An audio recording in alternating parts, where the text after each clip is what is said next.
सम्माननीय प्रधानमंत्री, जनप्रिय नेता श्री नरेंद्र मोदी जी सूरजमुखी बिहार की प्रगति को सूरज तक ले जाने के लिए दृढ़ प्रतिज्ञ हैं। पूरब के प्रति आपकी चिंता और आपका स्नेह आपके भाषणों में ही नहीं बल्कि आपके हृदय और विकास कार्यों में भी साफ झलकता है। माननीय, विकास सूर्य के प्रकाश से बिहार सहित देश के हर वर्ग के हर घर आंगन को जगमगाने का जो पुण्य प्रण लिया है आपने माननीय, उसके लिए हम हृदय से कृतज्ञ हैं। माननीय प्रधानमंत्री जी, हमारा आपसे सादर आग्रह है कि कृपया अपनी ऊर्जामयी वाणी में हम सबको संबोधित करें, शुभकामनाएं दें।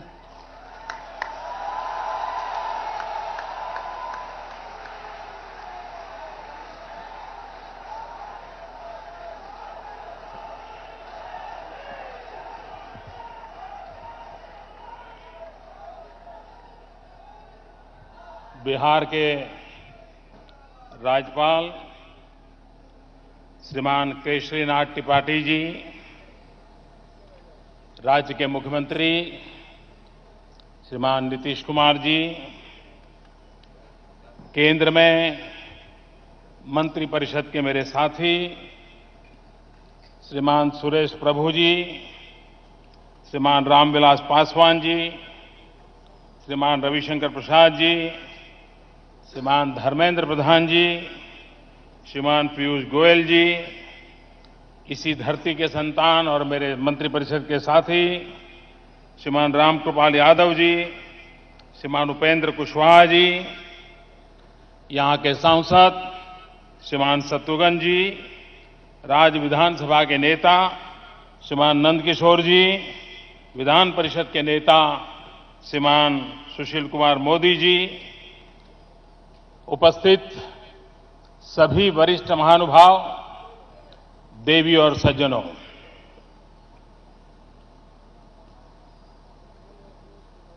आज यहां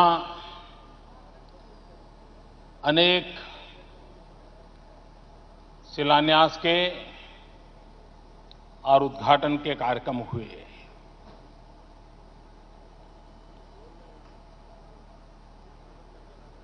हम सब इस बात पर अब भली भांति समझने लगे हैं कि विकास का कोई पर्याय नहीं है। अगर हमें गरीबी से लड़ना है तो विकास करना होगा, हमें बेरोजगारी से लड़ना है तो विकास करना होगा, हमें अशिक्षा से लड़ना है तो विकास करना होगा, हमें आरोग्य की सुविधाएं मुहैया करनी होगी, हमें विकास करना होगा। सब दुखों की अगर कोई एक दवाई है, वो दवाई है विकास।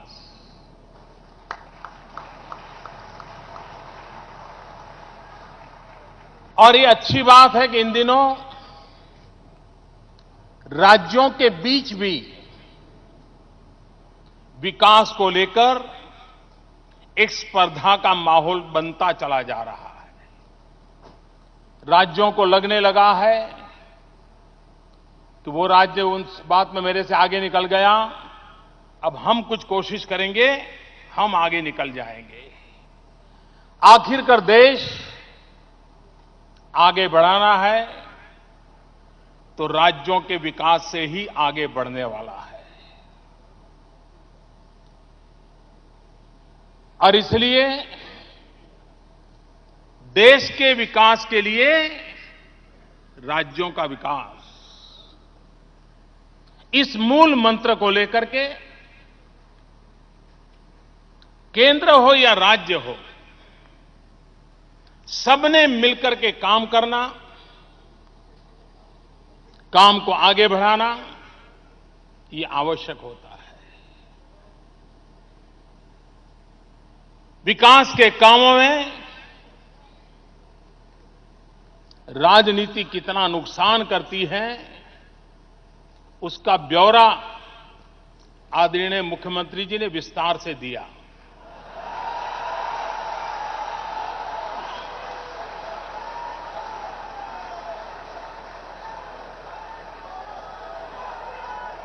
अटल जी के समय में जो काम 6 महीने मिलते तो पूरा हो जाता, उसको पूरा होते होते आज 2015 आ गई। और मैं नीतीश जी की बात से सहमत हूं कि अगर अटल जी की सरकार का चुनाव थोड़ा देर से होता, 6 महीने मिल जाते, तो उस समय अटल जी के मार्गदर्शन में, और यहीं के रेल मंत्री थे नीतीश जी, ये काम पूरा हो गया होता। वो सही बोल रहे हैं। लेकिन बाद में सरकार बदल गई और रेल मंत्री यहां से ऐसे आए कि काम को रोक दिया गया और हमारे आने के बाद उसको चालू किया गया।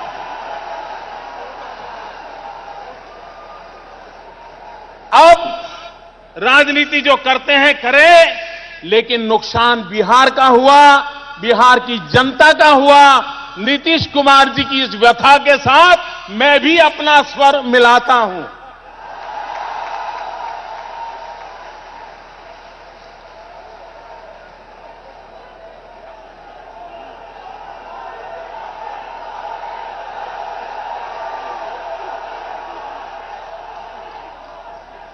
लेकिन मैं इस मत का हूं कि हमें विकास की यात्रा को निरंतर गति देना चाहिए। आज नीतीश जी ने बहुत अच्छी बातें बताई कि भाई आईआईटी है, लेकिन हमें यहां के आवश्यकताओं के अनुसार और यहां की क्षमता के अनुसार नई नई फैकल्टीज को लाना चाहिए। मुझे विश्वास है कि नया परिसर की क्षमता इतनी है, 500 बीघा भूमि है, ये होगा। और हम तो कोशिश ये कर रहे हैं कि दुनिया में जो टॉप क्लास फैकल्टीज हो, उनको भी भारत में लाया जाए, ताकि भारत के हमारे युवकों को देश के लिए जो आवश्यक है, जिस राज्य में आईआईटी है वहां जो आवश्यक है, उन विषयों को बल दिया जाए। सिर्फ दिल्ली में बैठ करके योजनाएं बनाने का वक्त पूरा हो गया। अब तो राज्य के मन में जो भाव उठते हैं, राज्य की आवश्यकताएं होती हैं, उसके अनुसार ही दिल्ली को भी ढलना चाहिए। ये मेरी सोच है और मैं उसी को आगे बढ़ा रहा हूं। आज यहां एक इंक्यूबेशन सेंटर का प्रारंभ हो रहा है। ये इंक्यूबेशन सेंटर मैं मानता हूं एक बहुत बड़ा नजराना है। आईआईटी कॉम्प्लेक्स, इमारत से भी ज्यादा ये इंक्यूबेशन सेंटर बहुत बड़ा महत्वपूर्ण हमारा इनिशिएटिव है। इसलिए मैं इस बात से कन्विंस हूं, मैं जिस प्रदेश से आया हूं, लोगों ने परिश्रम किया होगा, परमात्मा की कृपा की होगी, लक्ष्मी ने वहां जाना पसंद किया होगा, लेकिन ये भूमि है जहां सरस्वती वास करती है। यहां के नौजवान तेजस्वी हैं और मैं मानता हूं यहां की जो तेजस्विता है वो पूरे हिंदुस्तान को तेजस्वी बना सके, ऐसी तेजस्विता इस धरती पर है।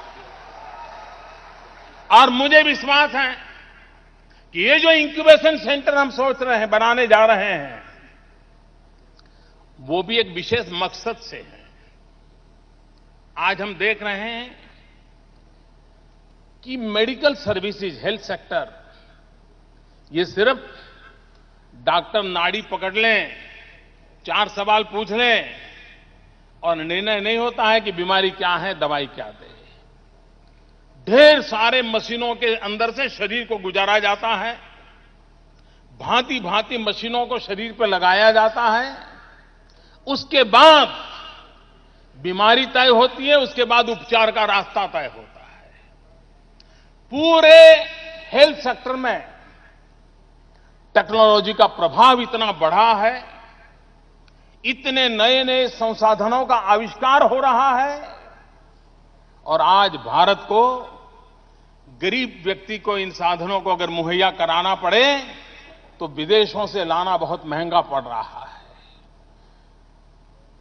इस पटना की धरती पर बिहार के मेरे नौजवानों की प्रतिभा को एक अवसर दिया जा रहा है कि इस इंक्यूबेशन सेंटर में प्रमुख रूप से इलेक्ट्रॉनिक एंड डिजिटल मैकेनाइज के साथ किस प्रकार से हम हेल्थ सेक्टर की नए विषयों का आविष्कार करें, उसका उत्पादन करें, ताकि हमारे गरीब से गरीब के लिए हमारे अस्पतालों में भारत में बने हुए उत्तम से उत्तम साधन तैयार हो जिसका लाभ गरीब को मिले, उस दिशा में हम काम करना चाहते हैं। और इसलिए यह इंक्यूबेशन सेंटर भले ही पटना की धरती पर बनने वाला हो, लेकिन वह हिंदुस्तान के गरीबों के आरोग्य की आवश्यकताओं की पूर्ति करने का एक अहम कार्यक्रम बनेगा, ये मैं देख रहा हूं।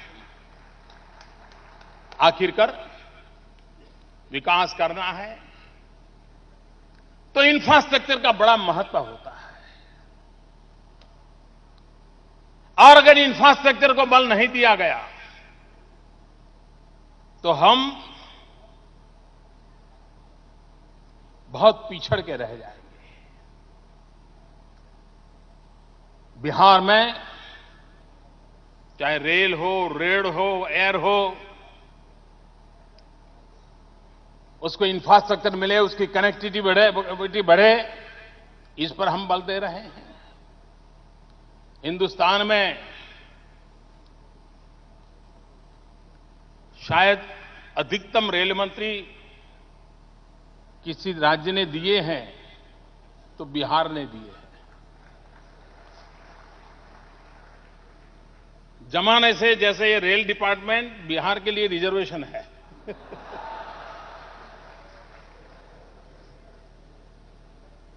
रेल मंत्री तो मिले हैं, रेल देने का काम मैंने दिमाग में भरा पड़ा है, और मैं रेल के माध्यम से बिहार के दूर सुदूर इलाकों को कैसे जोड़ पाऊं, मुख्य धारा में विकास की इंफ्रास्ट्रक्चर आता है, उसको कैसे आगे बढ़ाऊं, इस दिशा में योजनाएं लेकर के आगे चल रहा हूं। आज एक महत्वपूर्ण कार्यक्रम हमने लॉन्च किया है। वैसे नीतीश जी ने धर्मेंद्र प्रधान जी की इतनी तारीफ कर दी है, इतनी तारीफ कर दी है, उसी से मुझे समझ आता है कि इस प्रोजेक्ट का कितना महत्व है। नीतीश जी की बात सही है। आने वाले दिनों में जिस प्रकार से रोड का महत्व है, रेल का महत्व है, वैसे ही गैस ग्रिड का भी महत्व है। पूरी इकोनॉमी में गैस आधारित इकोनॉमी शेप ले रही है, और गैस पहुंचाने के लिए बहुत बड़ा महंगा खर्चीला नेटवर्क खड़ा करना पड़ता है, इंफ्रास्ट्रक्चर बनाना पड़ता है। और मैं देख रहा हूं कि एनर्जी के सेक्टर में गैस की उपलब्धि ये उस देश की पूरी इकोनॉमी को बदल देती है। बिहार की इकोनॉमी को बदलने का एक बहुत बड़ा ताकतवर प्रयास, गंगा तो हमारे पास है ही है, हम ऊर्जा गंगा को लेकर के आ रहे हैं आपके पास।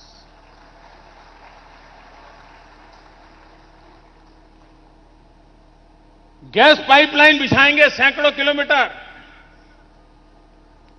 और पटना में पाइपलाइन से घर घर गैस कैसे पहुंचे। जैसे हमारे घर में गृहिणी किचन में टैप चालू करते ही पानी आता है, वैसे ही टैप चालू करते ही गैस आ जाए, इसके लिए ये योजना है। और हर परिवार को ये पहुंचे, सैकड़ों किलोमीटर दूर से पाइपलाइन से गैस आएगी। बड़ा महंगा कारोबार है, लेकिन एक बार अगर वो लग गया तो सालों साल तक यहां के जीवन को भी लाभ होगा और यहां के क्वालिटी ऑफ लाइफ में भी बहुत बड़ा फायदा होगा, इकोनॉमी में भी फायदा होगा। और जैसा नीतीश जी ने कहा कि बिजली का पैसा तक माफ कर दिया फर्टिलाइजर कारखाने का। और उस समय हमारे सुशील जी आया करते थे कि साहब ये हमारे से 300 करोड़ क्यों ले रहे हो। लेकिन फिर भी बिहार ने तकलीफ झेल करके भी इस काम को किया। वित्त मंत्री थे हमारे सुशील जी, कठिनाई होने के बावजूद भी किया। ये करने के बावजूद भी 10 साल बीत गए साहब, फर्टिलाइजर कारखाना चालू करने की किसी को याद नहीं आई। क्या गुनाह है बिहार का?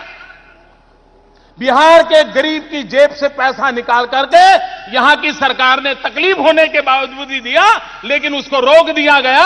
हमने तय किया है कि बिहार का ये हक है और ये फर्टिलाइजर का कारखाना चालू होगा और यहां के किसानों को सस्ता फर्टिलाइजर मिले, ये काम हम करेंगे। बिहार जनता का या बिहार सरकार का कोई दोष नहीं था। बिहार की सरकार आगे आई थी, लेकिन काम रोक दिया गया। लेकिन भाइयों बहनों, मैं आपको विश्वास दिलाता हूं, ये काम भी पूरा होगा और नौजवानों को रोजगार भी मिलेगा और किसान को सस्ते में फर्टिलाइजर भी पहुंचेगा। इसका पूरा प्रबंध करके हम आगे बढ़ेंगे। भाइयों बहनों, विकास की इस अवधारणा में हमने ये भी हमेशा निरंतर प्रयास किया है कोऑपरेटिव फेडरलिज्म का। और हमारा मत है कि राज्यों को अगर सहायता मिले, राज्यों को अगर अवसर मिले, तो देश को आगे बढ़ने की ताकत बहुत बढ़ जाएगी। और इसलिए 14th फाइनेंस कमीशन जो कि लागू हुआ है, उसके कारण बहुत बड़ा लाभ राज्यों को हो रहा है। एक राज्य को हो रहा है, एक को नहीं हो रहा है, ऐसा नहीं है। वो लाभ सभी राज्यों को हो रहा है। इसलिए कोई बिहार को कम मिला, अधिक मिला, या किसी और राज्य को कम मिला, अधिक मिला, ऐसा नहीं है। क्योंकि हमारी योजना है।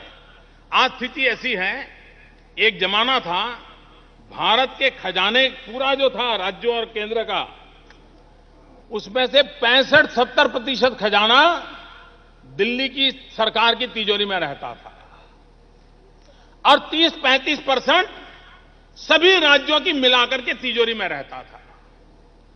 हमने ऐसा एक महत्वपूर्ण फैसला किया है, कठिन काम लिया है सर पे, लेकिन जैसा नीतीश जी ने कहा कि मोदी जी आप पर हमारी आशा है।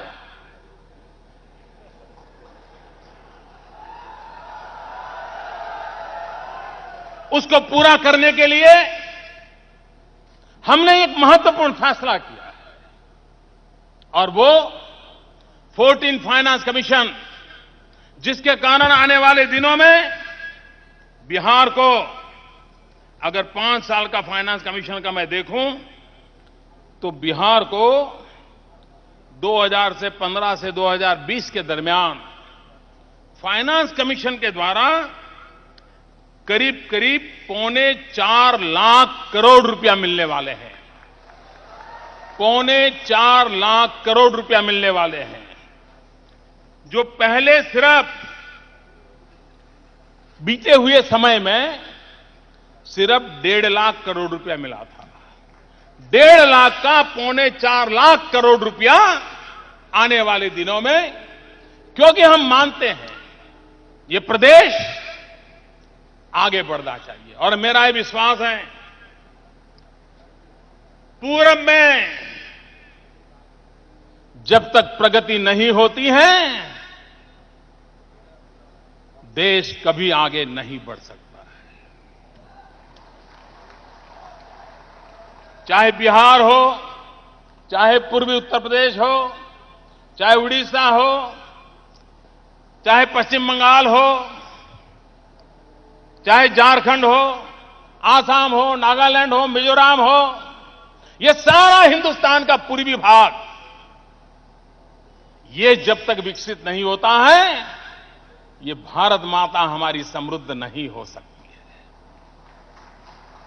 और इसलिए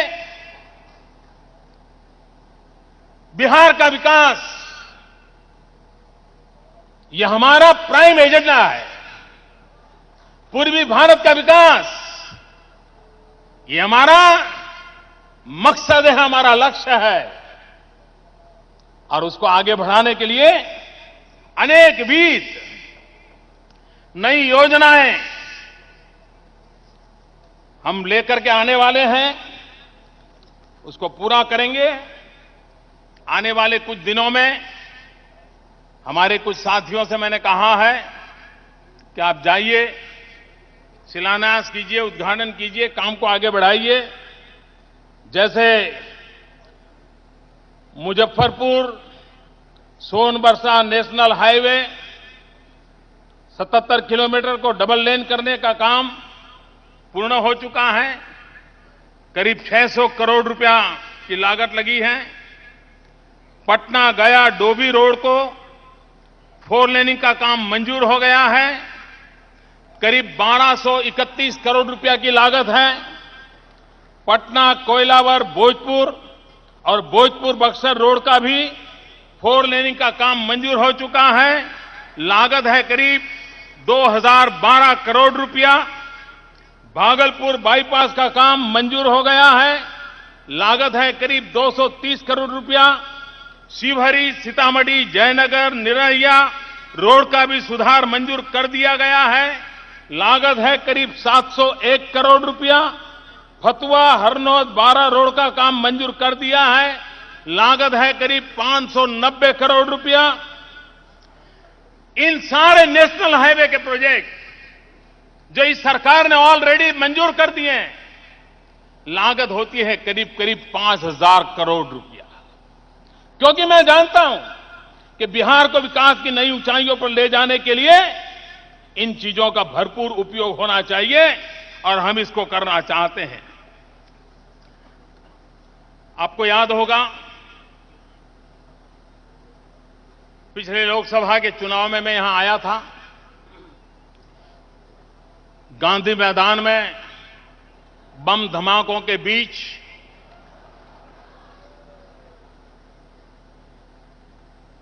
मैं भाषण कर रहा था।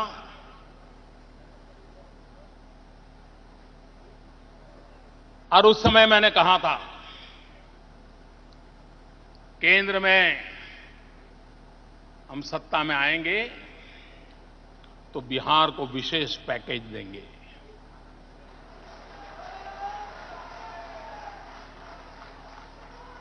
और उस समय मैंने घोषणा की थी, चुनाव के पहले मैंने घोषणा की थी। मैंने कहा था कि 50,000 करोड़ रुपयों का पैकेज बिहार को दिया जाएगा। भाइयों बहनों, मैं जब दिल्ली में बैठा, बारीकी से चीजों को देखा और मैं नतीजे पर पहुंचा कि मेरे दिल दिमाग में बिहार की जो कल्पना है, बिहार को अगर मुझे उस ऊंचाई पर ले जाने में बिहार के साथ लेकर के चलना है तो 50,000 करोड़ से बात बनने वाली नहीं है।